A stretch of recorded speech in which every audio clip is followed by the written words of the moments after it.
Assalamualaikum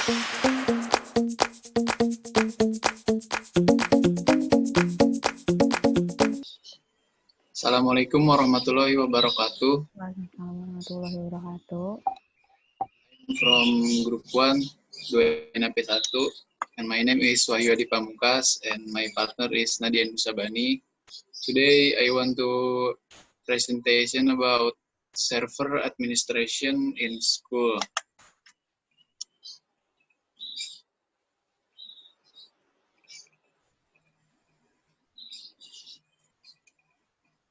First, we administrating the user and group. Why we create user or group? It's easier for us as administrator to organize the member.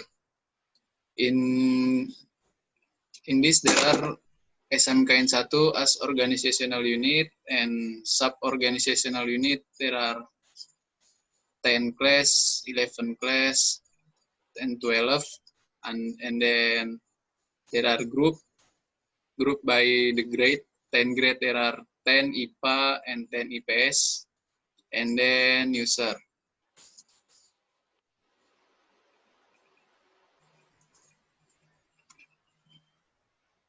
And how we create the user? In the user and computers Active Directory, just right click on the sub organizational unit and click new user, and then we fill the name and user logo name, and then this is the result when we success create user or group. Next is group policy. Group policy is a feature of the Microsoft Windows NT family of operating system that controls the working environment of user account and computer accounts. We can give the policy or not to the some groups or some user to give rules for user group or organizational units in the server. First, open the GPO management in the tools, and then expand the domains. And then right-click of group policy object, click new GPO, and then give the name for the GPO, click OK. Right-click the GPO, and then select edit. Next, we can choose what rules we want to give for the user, like disable the display control panel, and then remove add or remove programs, and then remove task manager. Click the state and choose enable, and then click OK.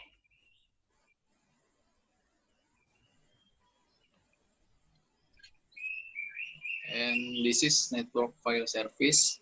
Is a set of protocols that run over an Ethernet network and offer support for file transfer and access for paging, like sharing data between two or more computers. How we sharing file? Just right click on the folder we want to share, and then we open the properties. Go to advanced sharing, and then checklist the share this folder.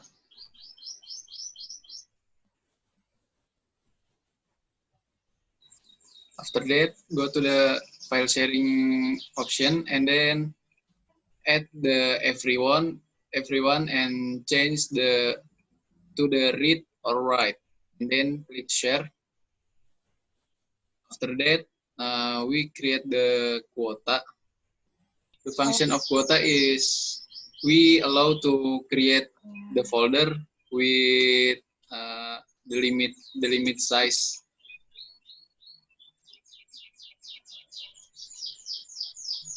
right click, create quota, and create new quota, and select the path. The path is share folder, the file we want to share, and then create.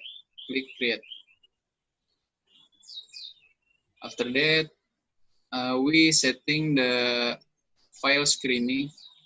What is file screening? File screening is the rules for so we as administrator can block the audio and video files, so the user cannot save the audio or video files in shared folder we create. And next is mapping drive. Drive mapping is how operating systems such as a Microsoft Windows associating local drive letters A through Z with a shared storage and area to another computer, referred as a file server over a network. And then after a drive has been mapped, software on a client's computer can read and write files from the shared storage area by accessing that drive just as if that drive represented a local physical hard disk drive. And then we go to the step for create mapping drive. Open the group policy management editor in the tools, and then create a group policy like before we create, and then with the name is share folder or a mapping drive, and then edit the group policy with right click, just click edit, and then expand the user configuration preference, and then right click the drive maps, then click new and click map drive, and then change the action to create, fill the server1 share folder. We can copy the path at the file at the network file system service, and then label as a server. We can use A through Z like I said before, and then change to show this drive and show all this drive, and then click apply. Then we move to the command tab. In the command tab, we check the second and the fifth checkbox, and then click targeting. In the targeting, we can choose the folder what we want to target. Is it share folder? And then this is if the mapping drive is create, we can link the GPO drive map into organizational unit that we want, like this.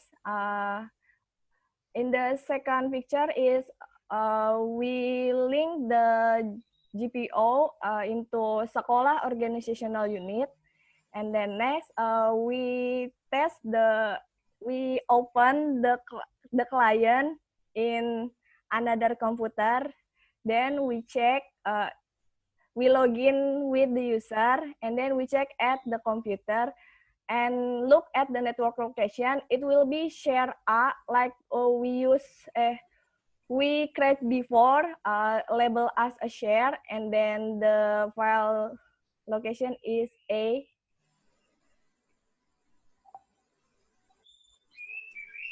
Now is DNS configuration.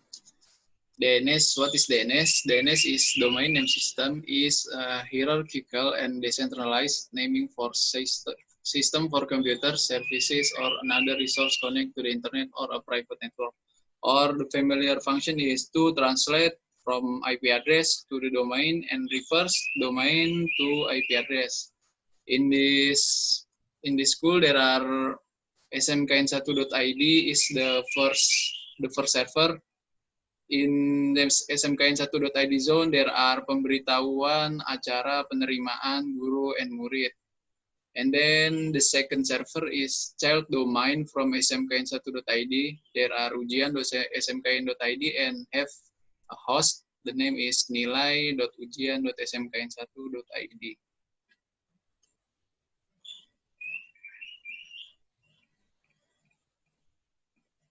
Next, how to add a child domain. First is we must promote and add a new domain to an existing forest, and then fill the parent domain name and the new domain, and change the credential. We must log on as the first server administrator, and then click next, and we must fill the password, and then next.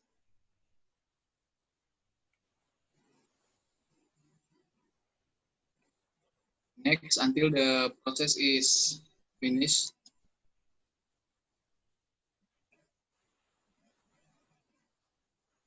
After finish, we just click install, and after the installation is finished, the domain has changed to ujian.smkn1.id. Ujian is child domain and the parent domain is smkn1.id.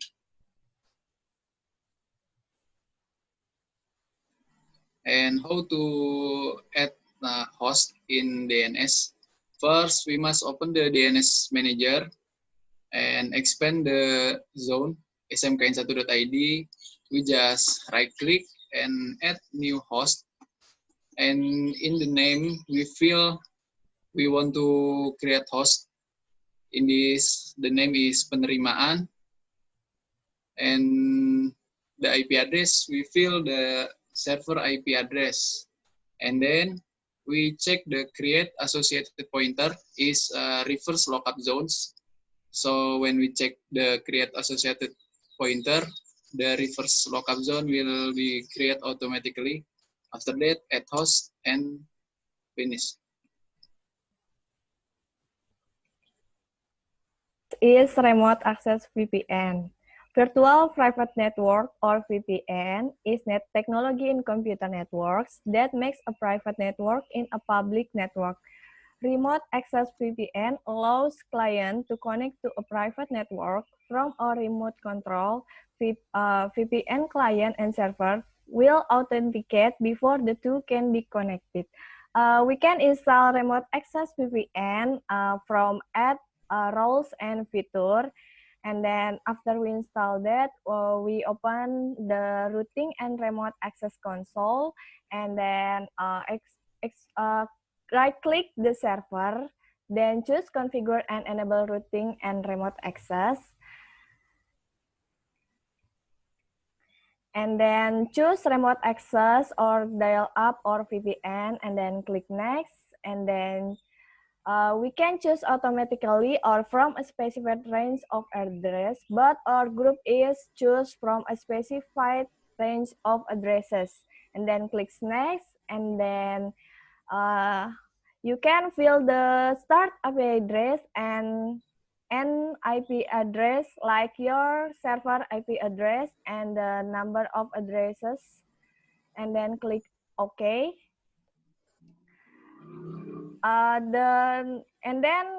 We can right click the remote access logging and policies, and then click launch NPS.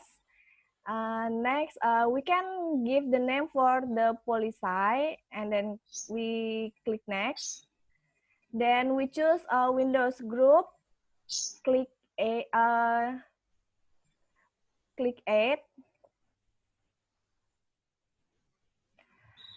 Okay, on the client computer, we can click the set up a new connection or network for the client can connect to server using VPN, and then we choose connect to a workplace, and then next we can choose use my internet connection or VPN, and then it will be display like this.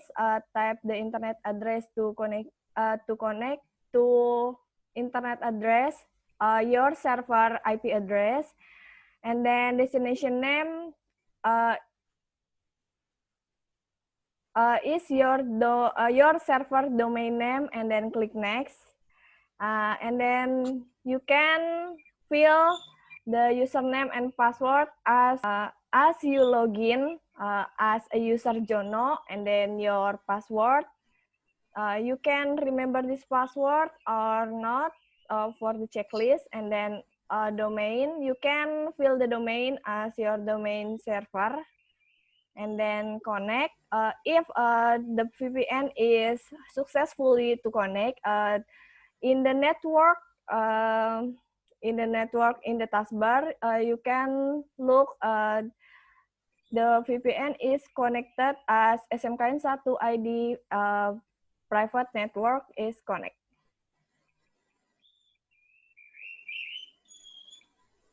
And this is memory monitoring performance. Server monitoring lets you monitor your servers with regard to availability, accessibility, capacity, and overall reliability.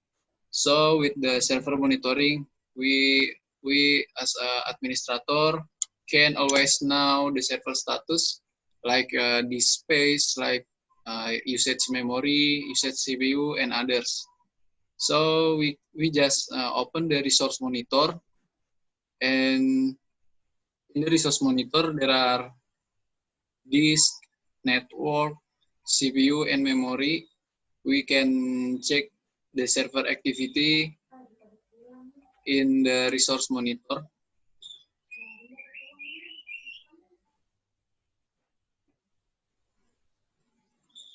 This is CPU usage and the memory usage. So we can know the physical memory in use, standby, and how the free memory in the server. Now is real time performance. We can open in the tools performance monitor, and this is the real time performance in the server. So we can see like the disk, the physical disk, memory, and others.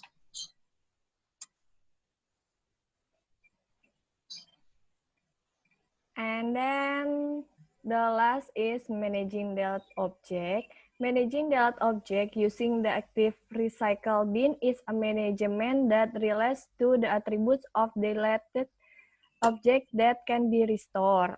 And then the goals of active recycle bin was to facilitate the recovery of deleted Active Directory object without requiring restoration of backups, restarting Active Directory domain service, or rebooting domain controls.